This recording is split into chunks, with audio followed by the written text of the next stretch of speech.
बिस्मिल्लाहिर्रहमानिर्रहीम। 4 चीज़ों के ऊपर मैं बात करना चाहता हूँ।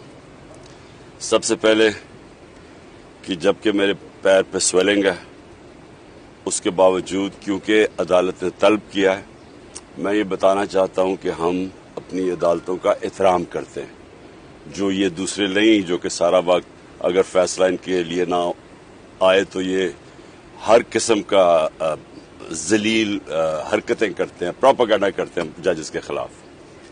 दूसरी चीज, मैंने 3 दिन पहले लाहौर हाई कोर्ट को मैंने वाज़ेह कहा है कि 2 दफा मुझे कत्ल करने की कोशिश की है, ये जिसको हम डर्टी हैरी कहते हैं। एक दफा वजीराबाद, उसकी JIT की जो सारी फाइंडिंग्स थी उनको इसकी